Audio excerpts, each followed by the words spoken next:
morning, everybody. Welcome to the Oshkosh Area School District Board of Education meeting. Has this meeting been properly noticed? Yes.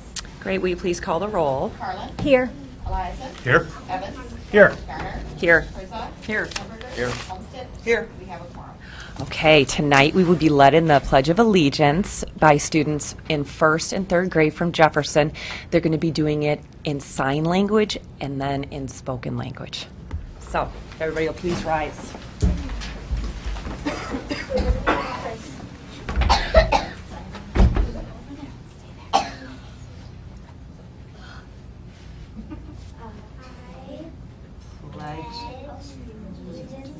To the flag of the United States of America and to the republic for which it stands, one nation, under God, indivisible, with liberty and justice for all.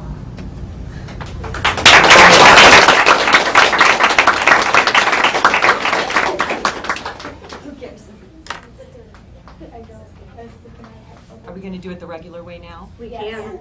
Okay, let's do it the regular way now. Spoken way. Ready? Whenever you're ready. I pledge allegiance to the flag of the United States of America and to the republic for which it stands, one nation, under God, indivisible, with liberty and justice for all.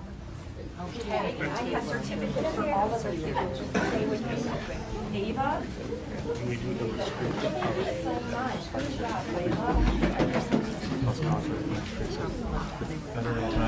Yeah, he's down there. He's just not I truly with all my heart think he's going to transfer to medicine next year. I do. It's just more his art.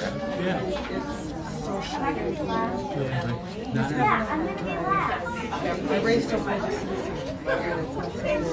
Thank you, guys.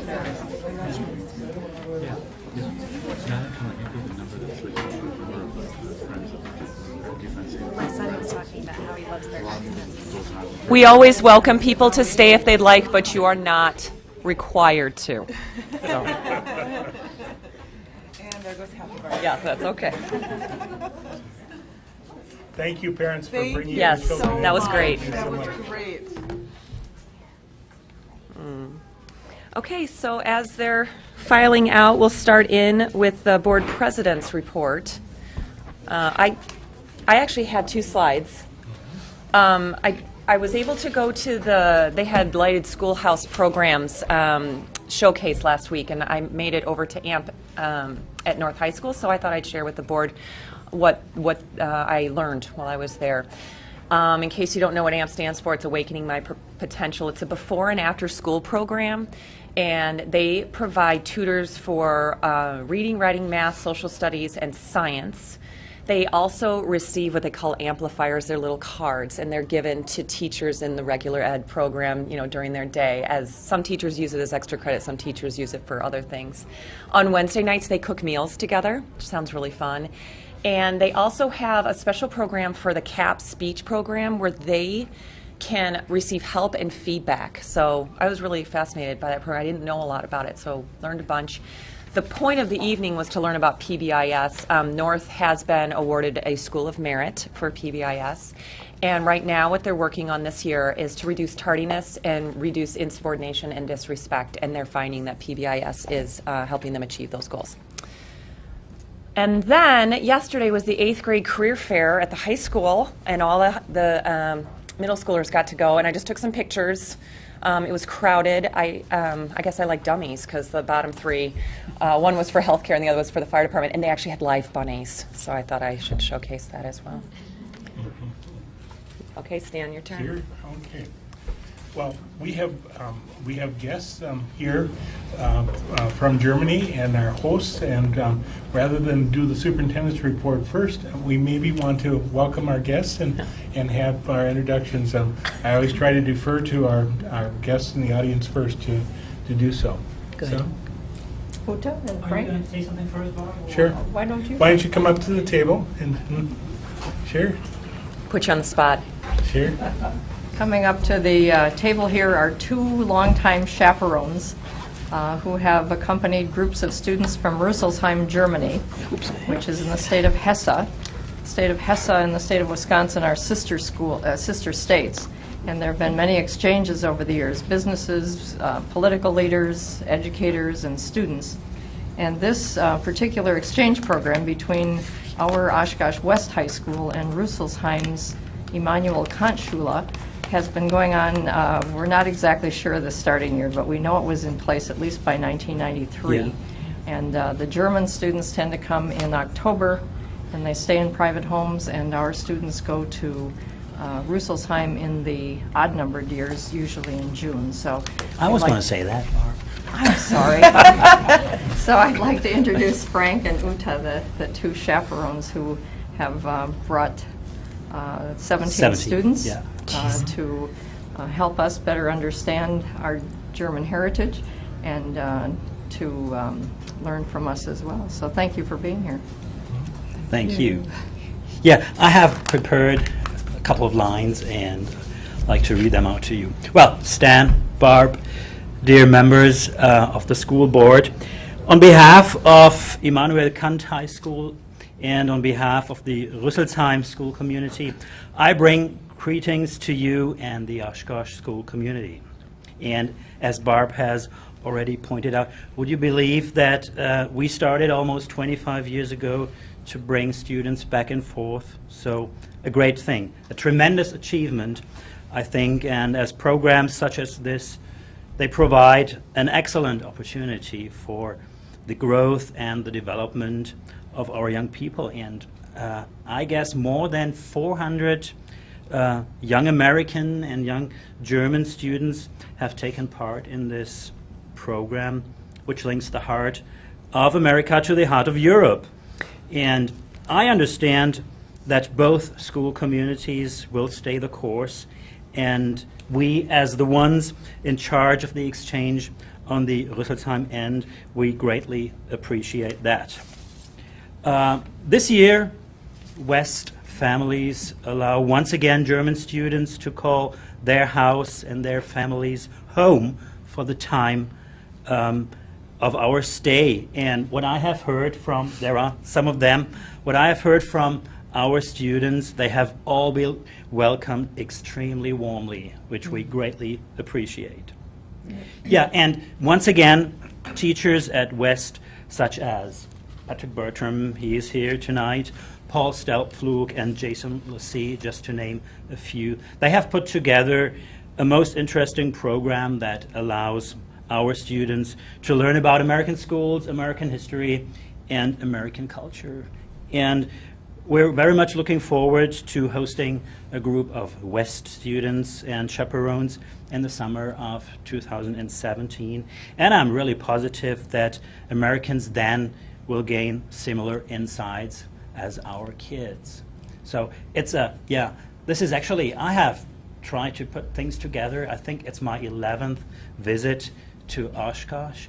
I was here this summer for the air show, and it was great fun. I brought my eldest son, and we stayed 4 weeks in the country and had a heck of a time. So yeah, I love coming back and forth. I was a sophomore in high school when I first came to the States. I went to Toledo, Ohio on an exchange program, and that sort of started it off. I got interested in the language and teaching in the end, and well, here I am. And maybe someday one of our young kids will do something similar, maybe have made friends here. And actually we have brought 3 students whose siblings have been here a couple of years before, which is very, very nice. So yeah, you see, it works, that program, and that's fine. Thank you for your attention. Thank you. Thank you. Principal Cole, do you have anything to add to the experience? And share? I would just say that we are really excited to have the students at West. It just provides that great exchange of sharing different cultures and different ways schools run. I know they have a lot of different things planned, like a tour of the university. I think today they were down by Miller Park, and It's just it's a great opportunity for our students, a great opportunity for them, and we really appreciate having these guests stay with us. I missed you by a day or two this The summer. summer, yes. I have the notes, and yes, Yeah. that you were in town, and You were out of town then, right? yeah, so Would be good to have a chance to visit sometime over the next several days. yeah. Fine. Thank you. Thank you. For coming. Thanks. Thank you. Again. And welcome, students, and thank you for having that experience. Introduce them? I'd like to introduce them. Mhm. Right. Right. Thanks again. Thank you so much. Sure. You're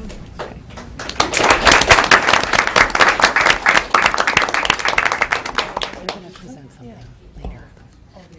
Oh, maybe not. No? I'd like to meet them. I don't want Kim, them do to you have come in and- place our global communities out of respect for our students? We could do them and do the superintendent's report last. So, Oh, okay, so that's a different one. I feel bad that they all came and we didn't meet them. I don't like that. We didn't have it, it was not planned, I don't know.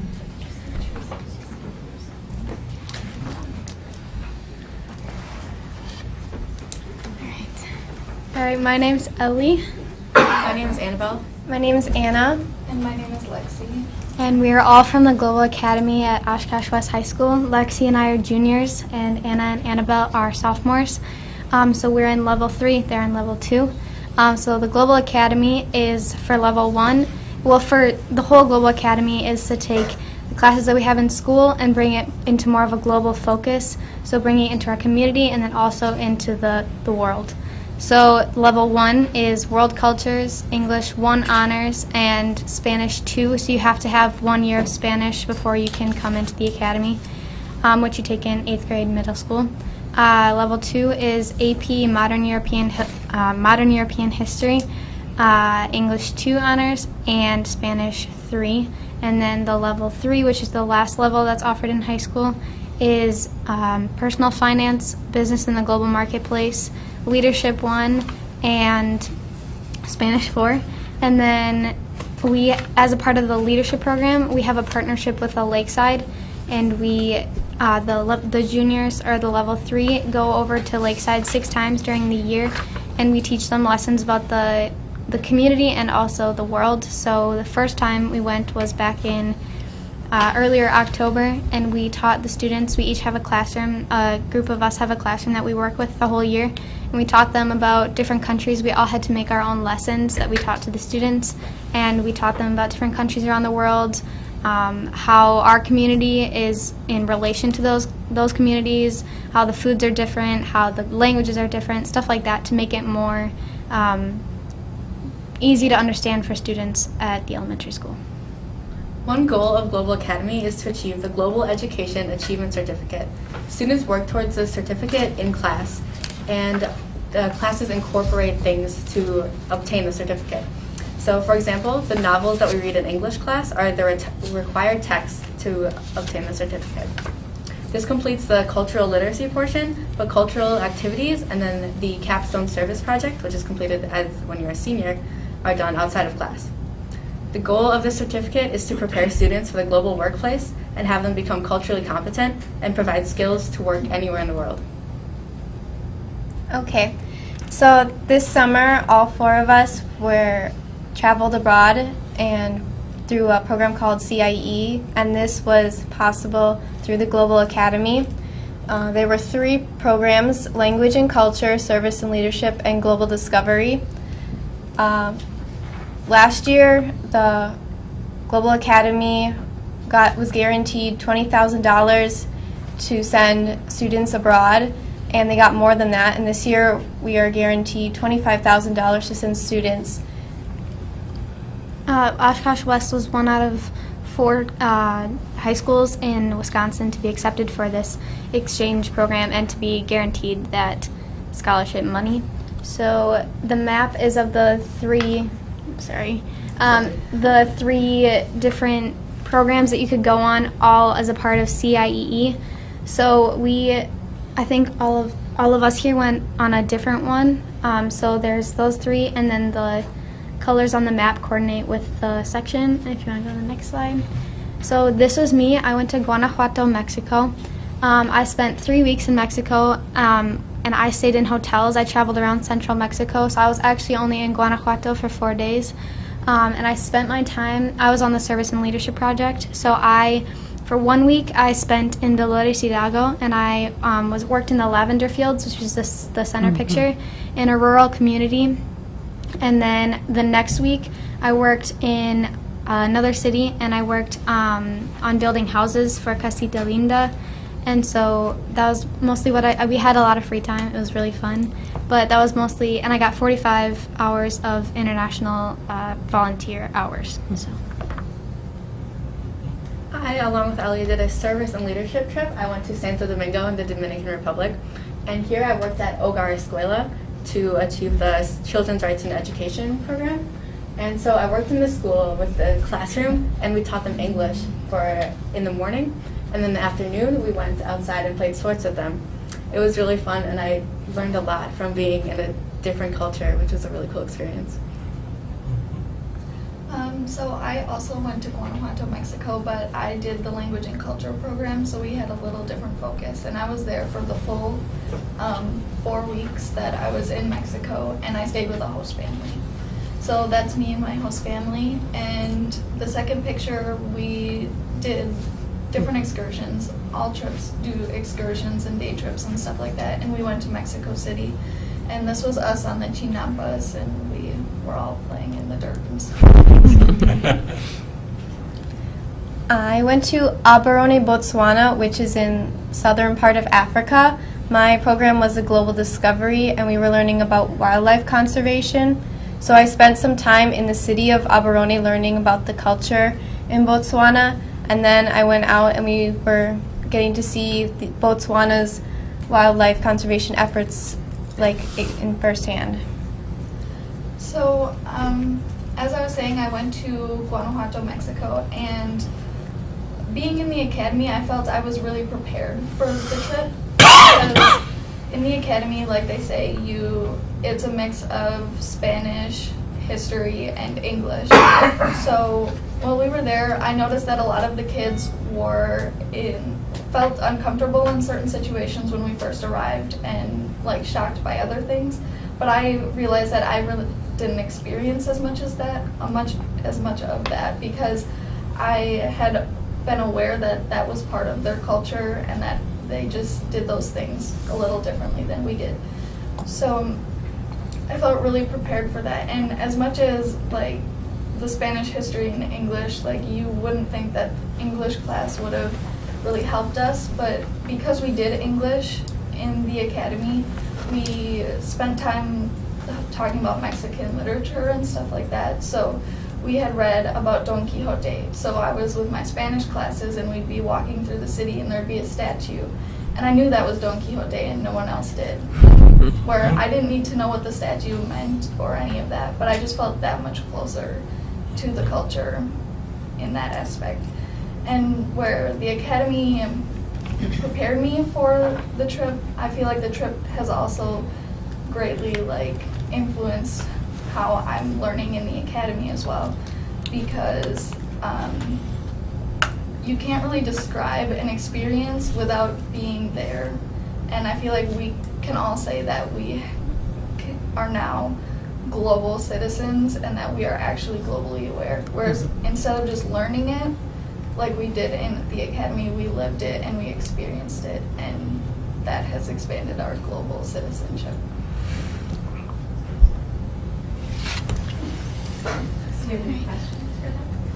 Yeah. Any question? So Anna, did you have to learn Setswana to be? No, I took classes in Setswana, but their official language there was English. Yep. Awesome. None of the trips actually required any language, but it, I know, greatly helped us because it was Spanish, and it helped us be able to really jump into the culture there and really learn better and feel more of what we were happening rather than just sitting back and not using language or any experience that we have. So that's what really set us up well from the academy going into those other countries. Any other questions? Very exciting. Yeah. Okay. Thank well, you so thank much. you so much Yeah, for thank you sharing. guys. Nice Good luck, Deserve ladies. a round of applause.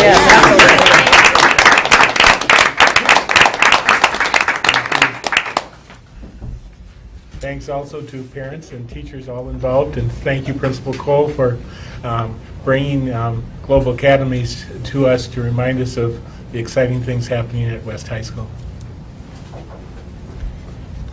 I will now proceed on the international theme with the fact that 7th grade literacy students held a pizza fundraiser to raise money for St. Joseph's Home for Boys and Girls of Hope and for disabled children in Haiti. Presentations from Haiti were performed. Their life story about growing up in Haiti through dance, drumming, and storytelling. Students learned about the hardships they dealt with the earthquake in 2010, about slavery, and they would be learning about what it would be like to live on the streets at such a young age. Obviously, individuals involved were not there for the most recent hurricane that was there, and one of our students was on the other half of the island of Haiti, the Dominican Republic. Oshkosh North High School community students and staff were recently acknowledged for their work as working as a partner at PAL from Washington Elementary students for the national publications P21 Partnerships in the 21st Century. P21 framework is something that community students investigated and implemented 5 years ago when they started. The congratulations on this great work and the great partnership within the community. South Park held its Panther Pink Out event where pink is wardrobe attire from head to toe. South Park Student Council sold pink t-shirts and raised some $800 that was donated to the local breast cancer awareness and research organization. A great job at South Park. Congratulations to the Oshkosh West High School athletes for advancing to the WIAA State Golf Meet, Golf and Tennis in October. What a great accomplishment. Jefferson Elementary students recently enjoyed an aerial predators presentation by the Aves Wildlife Alliance, where they were able to learn about raptors of Wisconsin and participate in the demonstration with the presenter as well to see birds at a close distance. Communities, too, students have been working with area senior citizens to teach them about technology and to help them stay in contact with their friends and family via social networking as a part of the program called Senior Connect. Prior to starting the program, Communities 2 students participated in sensitivity training to help them gain an understanding of daily experiences from seniors. And here's a list of superintendent's activities in the last couple of weeks. And as we can tell, both by, we had to do some editing on the length of superintendent's report. We have plenty of carryover for next week's board meeting. So, otherwise, we would have gone way too long this evening. So, Thank you. thank you. Are there any other reports from other board members? Barb? Or who wants to go? All right. Who wants to go first? All right, Kelly. All right. I have a report from Facility and Finance meeting that we had on the 20th. Mr. Schnorr had went over the report for the budget variance report, and the year ended positively with the district being 99.93% under budget. Everything came up pretty close as to where she anticipated it. The district continues to have a pattern of conservative budgeting and spending, so it was all good. The 2015-16 carryover into the 2016-17 carryover budget.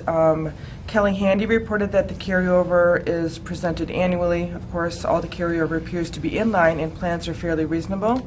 Mr. Fox has reported carryover due to timing of projects, mainly the West the west parking lot, the lighting. We had to buy it early, but they haven't implemented yet, so that the variance with that right now.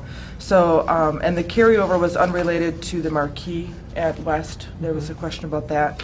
The carryover will go to the board for consideration tonight, which you've all seen in your packet. Then there was also health insurance plan design changes.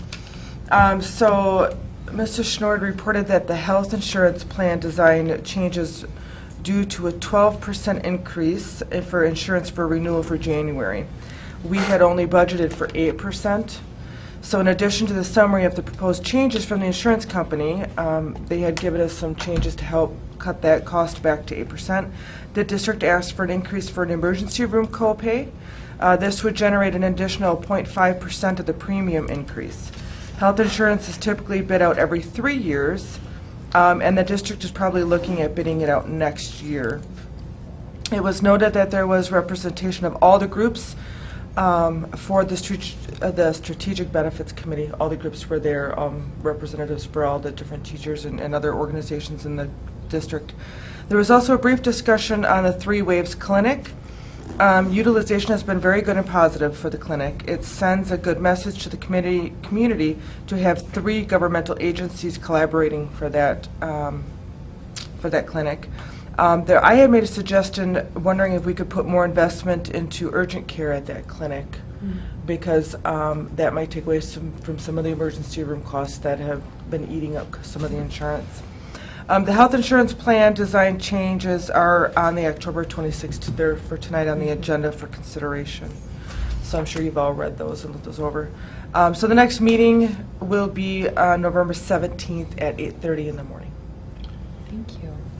There's one point that I think for our citizens, we should be make them aware that the marquee that will be forthcoming at West is not paid for by taxpayer dollars. Yes. Yep. Mr. Alawanic has been working with the Kimball Family Foundation, which will be a 100% donation when it is installed, and it's not a taxpayer investment at all. But wonderful past citizens of the community donating that marquee. Thank you. Okay, who's next? You want to go next, Jim, or should we rock, paper, scissors? Yeah, that's should we just move down the table? After a long hiatus, the Education Committee finally got together again. And the first item was the curriculum additions, deletions, and modifications that we're going to approve tonight. The second one was we were exploring an immersive work-based learning model with area businesses and GPS education partners. This is a program that we're looking at as an alternative educational opportunity.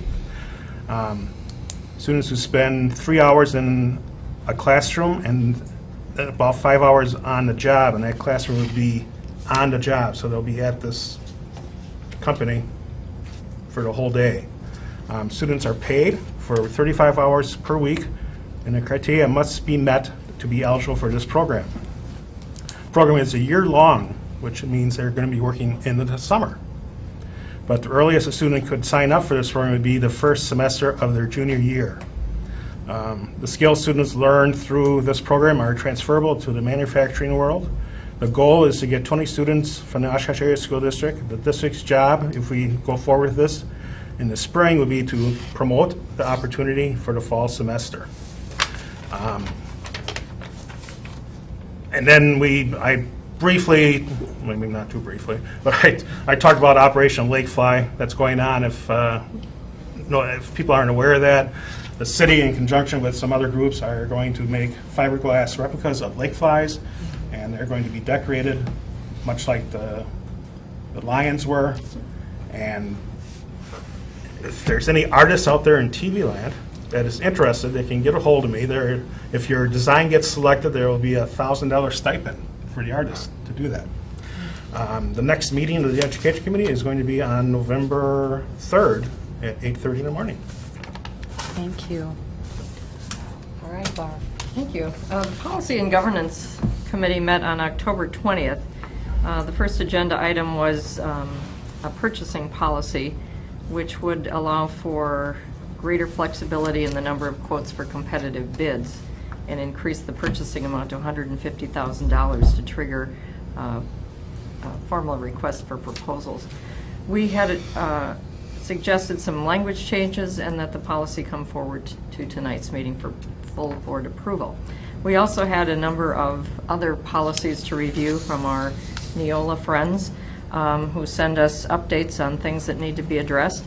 We had quite a number of policies to review, and many of them had no changes. Those dealt with job-related expenses for both support and professional staff, federal funds, procurement of federal funds and grants, property inventory, career and technical education program, a drug-free workplace for professional staff, staff ethics, drug-free workplace for support staff, freedom of speech in non-school settings, release of students to authorized persons, student suicide prevention, weapons, student fundraising, and student records. We also had a minor change in a proposed policy dealing with credits from non-public schools, that is from homeschoolers or from students who transfer in to the high school during their junior and senior years. We also reviewed policies dealing with course options. We will be reviewing that at our next meeting, which is November 9th, the day after the election. Also a policy on attendance will be reviewed at that November 9th meeting. And there were some questions raised about the Wisconsin Academic Excellence Scholarship, and so we will be addressing that at the November meeting. I guess that's all we have at this point. We have a busy agenda for November 9th at 1:30. Okay, great. Thanks. Are there any other reports? Okay. Anybody from the public that would like to address us on a non-agenda related item? All right. How about an agenda related item? All right. So our first workshop tonight will be budget and tax levy with Sue Schnorr. And we took the unusual move of adding a workshop to the second meeting of the month because we finally have the data from the state that allows the board to adjust and actually set the levy for this year. And because of the complicated process it is and the need for the public to be well informed, we determined that it would be wise to have a public presentation on what the final levy's impact will be for the 16-17 school year. Sue Schnorr is here to guide us through that process. I thought the audience was full for my workshop, but I guess not. It's just us. Well, our membership is not the number of pupils actually running around in our schools. What membership is what we use for the revenue limit purposes, is what we use for state aid. It's the total number of resident pupils, but converted to an FTE. So like if someone in a 4K is only a 0.6. Or if it's a student that is open enrolled here from another district, we do not count that student. But if it's our student open enrolled out, we count that student. So membership is what I look at for all reporting purposes. And that's, as I said, the head count of resident pupils. And that is up actually 15 from last year. So that number is 9,680. With summer school, unfortunately, summer school is included in membership. That was down 1, so it's only up 14. But previous, in 2015, we were down 7, and in 2014, we were down 86. So this is really good news. This wasn't included in your packet, but I wanted to give you a little revenue limit 101, because you would think that if we were up 15 students that should have a positive impact on our budget, but it really doesn't, because how the revenue limit formula works is it takes your base from last year. So line 1 is our base revenue from 15-16, which was our tax levy, and our state aid from 15-16. And then it divides that to get a per pupil revenue limit. It divides that by a 3-year rolling average of our membership from 2013, 14, and 15 plus 40% of summer school. So that number was 97.54. So we get a per pupil revenue limit of $9,239 roughly. And in the past, that's been allowed to go up. But as you know, in 15-16 and 16-17, that's been frozen. So that number gets carried down to line 5. And then that's multiplied by the new rolling average of September 14, 15, and 16. Which goes down. And so even though we grew, that rolling average is still less than the rolling average from line 2 above. So eventually, sorry to interrupt, but that will eventually go up if next year or the Yes. following year. Okay. Yes, So we're that just event, right, we're on and the that'll end. eventually go Okay. up. It's kind of a delayed response. Yes. Exactly. It does go up a little bit, but over, it's still higher than if we would have decreased. But because it's a rolling average of 3 years, there's really no positive impact. But the other reason that there's no positive impact is if you take line 5, $9,239, and you multiply that times our line 6, the new rolling average, you multiply those two together and you actually get 7A, which is 89,900,000.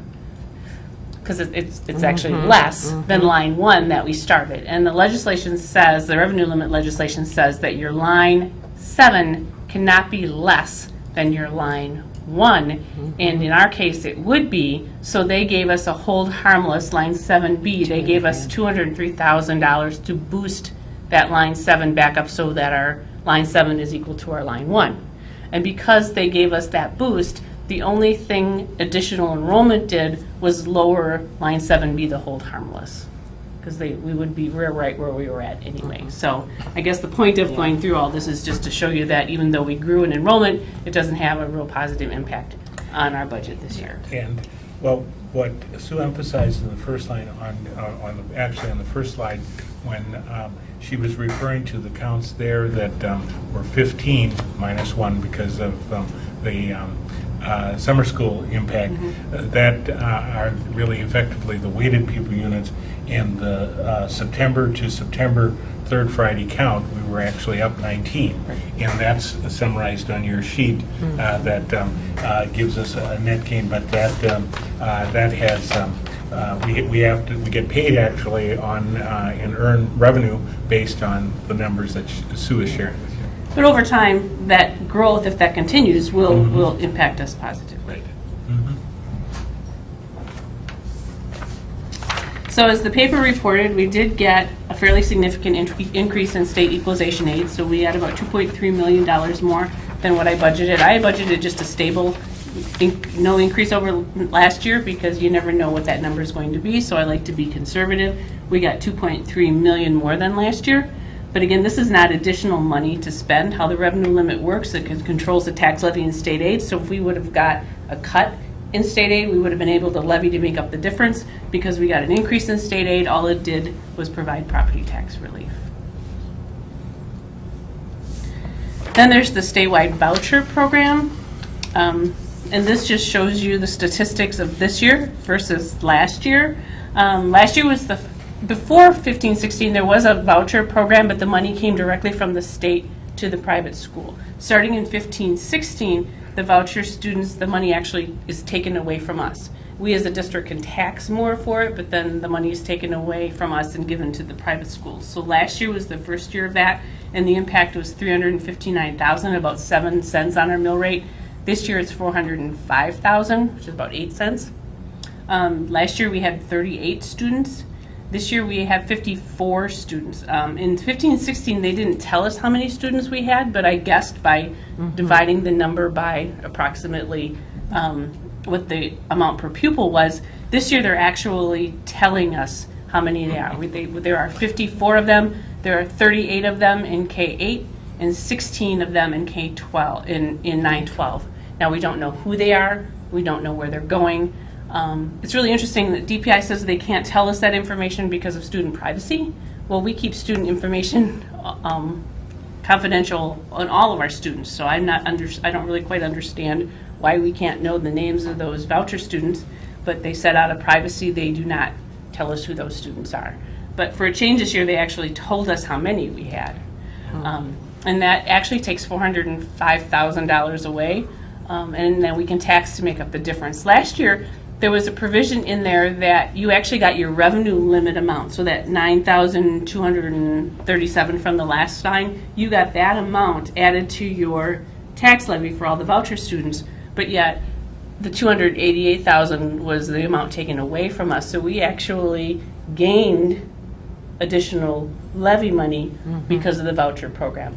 Well, obviously, that was a glitch in their opinion in the legislation, and so this year, starting this year, we actually levy for what's actually taken away from us. So we don't gain or lose, other than the taxpayers are paying more because of this program. Okay. One of the things that I think it's important to recognize in this piece, that the total amount of students that are participating has not, I was worried 3 years ago when original legislation passed for it to become effective last year.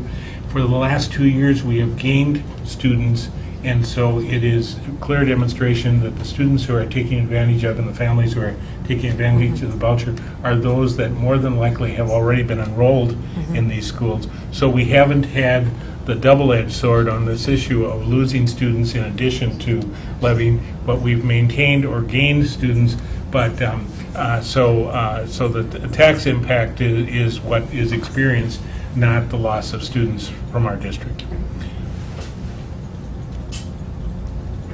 And then I also just wanted to explain a couple other things. Participation is currently limited to 1% of our membership. And as I said, there was 54 students, but prior to 15-16, students went directly to the private schools and the state paid the voucher. Then in 15-16, the amount came away from us. So we have 44 students that are going under the previous program. So we are at the total capacity of 1%. The limit is currently 1% of our membership. And beginning in 17-18, that can start going up by 1% each year until 25-26. And there's just a handful of districts that are at that 1% max, and we are one of those that are at our 1% max, and there's actually students on a waiting list who are waiting to get into the voucher program. So next year, when it goes to, so 17-18, when it goes to 2%, we will probably see another increase in our number of voucher students. Does that make sense? Mm-hmm. Yeah. And again, as I said, they don't give you any information about us specifically, but this chart's out there for the whole program. 85% of the students that are participating in the voucher program this year were already in private schools before. So that goes to Stan's point about why we're not actually physically losing students, because I'm guessing that the majority of our students were already in the private schools before, and they're just now getting a voucher. 9% came from public school, 3% or almost 4% weren't in school at all, almost 2% were homeschooled, and less than up to 0.1% came from out of state. So that's the program as a statewide as a whole. And then the reason I put this slide in is because they don't tell us which schools are getting our vouchers. They do list all of the private schools on the DPI webpage by county. And so these 3 schools are in Winnebago County. St. Mary's is in Neenah. There's also Trinity Lutheran in Neenah, but they currently don't, even though they're enrolled in the program, they currently don't have any students. Now, I don't know which, obviously, because if you total those, that's more than 98. So there are other students from other school districts there, but that's probably a breakdown of where our students are going. The other part of the tax levy is Fund 80, our community service fund. All of our after-school programs were started by grant money, and that grant money, or CLC money, is starting to evaporate. So as that money starts going away and those after-school programs are very successful, we've been moving the cost of those programs to Fund 80. We did that last year, and that's why Fund 80 is seeing a significant increase again this year, is because we are moving the cost of those after-school programs as the grants evaporate to Fund 80. And this is, according to DPI, a very legitimate use of Fund 80. They've been cracking down on how districts use community service funds because business managers like to be creative, and things have been moving there, and so they've really cracked down on what can be in community service fund. This district is very rigid in what they put there. There's nothing there that I think DPI would frown upon. I think we've been very upfront about that, and after-school programs is a legitimate use of Fund 80. So this is the proposed tax levy that's in the resolution this evening. The only difference from these numbers here is in the resolution under Fund 10, we break out $29,461 for chargebacks. what chargebacks are is that a business pays property tax on the value of their buildings and land like you as homeowners do, but they also pay what's called a personal property tax on the value of the equipment in their business. That's true. And I'm not sure why the legislation is written this way, but if a business defaults on the personal property tax, the municipality can charge back all of the entities that receive those taxes in the following year.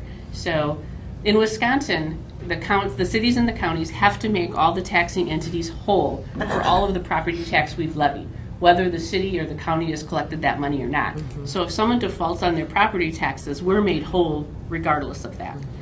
But if a business defaults on their personal property tax, the following year, that municipality can charge back the district and the vocational technical college and the county. They can charge back all of us taxing entities for the money that they were defaulted. And so this this year we had $29,461 that we paid back because of chargebacks. Then the law allows us the following year to retax that. So that's why on the resolution there's actually a line for chargebacks for $29,461. It's included in the total here. So as you can see, Got that, Kelly? it goes around, yep. What the? And then if they subsequently ever collect it, they have to give us a refund back. But that doesn't happen too often. So our tax levy is up 6.5%. In Fund 10, the first fund, that should really be up $4 million because of our referendum, but because of the $2.3 million increase we got in state aid, that the impact of that is almost cut in half. When we went to referendum, we said that the impact of the referendum would be 83 cents, and this next slide shows that our levy, total levy, even with the energy efficiency levy that we're doing in this round, is only at 53 cents. So we're down 30 cents from what we told the public the impact of the referendum would be. And that is because of the $2.3 million increase in state aid that we got. And should be noted that by about 59, a little over 59%, the public approved of up to an 83 cents increase, and we're not anywhere close to that. We're at the 53. So that is my presentation. If there's any questions. I so appreciate Sue translating into citizen English all of this. And she does an outstanding job with communicating and taking very complex pieces and translating it back into plain In lay terms? Citizen English. And, thank you. Thank you. Thank you, Sue. Thanks, Sue. Okay, so we're heading into the consent resolution agenda. For the consent agenda, the board has been furnished with background material on each item or has discussed it at a previous meeting. These will be acted upon with one vote without discussion. If a board member wants to discuss any item, it will be pulled out of the consent agenda and will be voted on separately. I've been asked to pull number 12. Is there anything else that needs to be pulled? Okay, here we go. The board will consider approval of 1, minutes of September 21st, 2016 special board meeting, 2, minutes of September 28th, 2016 regular board meeting, 3, minutes of September 28th, 2016 executive session of regular board meeting, 4, minutes of October 12th, 2016 regular board meeting, 5, minutes of October 12th, 2016 executive session of regular board meeting, 6, bills payable, 7, personnel A, appointments, resignations, and salary schedule, 8, Next Generation Science Standards Adoption and 3-phase Rollout Plan, 9, 2016-17 Tax Levy, 10, Health Plan Design Modifications, 11, 2017-18 High School Course Additions, Deletions, and Modifications, 13, Authorization for James Evans to vote for a candidate for the Region 7 WASB Director position, and 14, Site Department Carryover Funds. So moved. Second. Please call the roll. Eliason. Aye. Eliason, I. Evans. Aye. Evans, I. Garner. Aye. Garner, I. Herzog. Aye. Herzog, I. Lumberger. Aye. Lumberger, I. Olmsted. Aye. Olmsted, I. Carlin. Aye. Carlin, I. Motion carried. Okay, resolution number 12, be it resolved that the Oshkosh Area School District Board of Education approve updates to the following policies. 6320 purchasing, 3440 job-related expenses professional staff, 4440 job-related expenses support staff, 6110 federal funds, 6325 procurement federal grants funds, 7450 property inventory, 2421 career and technical education program, 3122.01 drug-free workplace professional staff, 3210 staff ethics, 4122.01 drug-free workplace support staff, 4310 freedom of speech in non-school settings, 5230 release of education to authorized persons, 5320 immunization, 5350 student suicide, 5463 credits from non-public schools, 5772 weapons, 5830 student fundraising as a result of statutory and other changes provided through Neola as filed with the Secretary to the Board of Education. So move. Discussion. I had asked that this sorry. be... Sorry, we need a second. Second. Sorry, discussion. I had asked that this one be pulled. I had read and then reread the draft of the purchasing policy 6320. We had an extensive discussion at the policy and governance meeting, and I think that we could have done a better job in wording some components of that policy. So what I plan to do tonight is vote for all of these policies with the understanding that the 6320 purchasing policy will come back to the Policy and Governance Board on our board meeting on November 9th so that we can fine-tune some of the language in there. There appear to be some inconsistencies between some numbers on page 1 and on page 2. And as I said, there was a lengthy discussion at the meeting, and we just need to clean up a few things in my estimation. So we can take this back to Policy and Governance on November 9th. We could come back to the second meeting in November with a cleaned up version of this, but I do plan to vote for this resolution with that caveat. Thank you. Okay, is there any other discussion? Please call the roll. Evans? Aye. Evans, aye. Garner? Aye. Garner, aye. Herzog? Aye. Herzog, aye. Lumberger? Aye. Lumberger, aye. Olmsted? Aye. Olmsted, aye. Carlin? Aye. Carlin, aye. Eliason? Aye. Eliason, aye. Motion carried. Okay, there are no individually considered resolutions, so is there a request for future agenda items from anybody? All right, any announcements? Nothing. Quiet group tonight. Okay. Oh, sorry, Barb. Well, I Good. know My that goodness. one of our goals as board members this year has been to get out into the schools more, and I haven't been able to get out during the daytime as much as our board president has, but there was an interesting event last Saturday at North High School. It was for middle school girls. It was a self-esteem building program which culminated in a 5K walk. All the girls participating got T-shirts, they got ASICS shoes, and competed in this 5K. It was a program involving all of our 5 middle schools, and it was in part subsidized or promoted by the Women's Fund of the Oshkosh Area Community Foundation. This has been a busy month for our arts programs in the schools. North High School choirs have performed at the Performing Arts Center in Appleton, as well as the Kimball Auditorium. I've had the good fortune to attend both of those concerts. I attended the West Orchestra concert last night. The West Choir concert, I don't remember the date, but I know I was there. And last Friday, I had a delightful morning over at Carl Traeger Elementary School, where I visited 7 classrooms.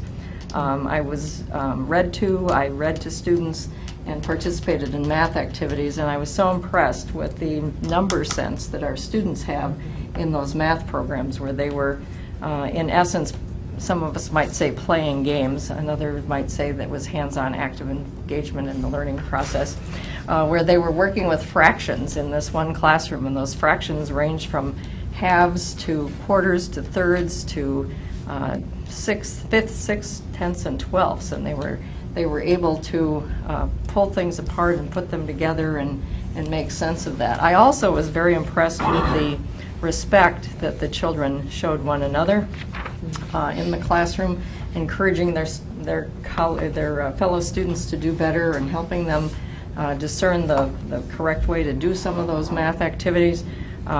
It seemed to me that PBIS was alive and well in those classrooms, with children showing respect and being responsible, cleaning up after themselves. And it was just a delightful morning. So thank you to Principal Brenna Garrison-Bruden for allowing me to come in and share some time with her students and her staff. Thanks, Bob. Sure. Are there any other announcements? Okay, then we need to adjourn to executive session to considering the employment, promotion, compensation, or performance evaluation data of any public employee over which the governmental body has jurisdiction or exercises responsibility, 19.851C Wisconsin statutes. A, consider employment performance of a public employee. So moved. Second. Please call the roll. Garner? Aye. Garner, aye. Herzog? Aye. Herzog, aye. Lemberger? Aye. Lemberger, aye. Olmsted? Aye. Olmsted, aye. Carlin? Aye. Carlin, aye. Eliason? Aye. Eliason, aye. Evans? Aye. Evans, aye. Motion carries. All right, thank you, everybody.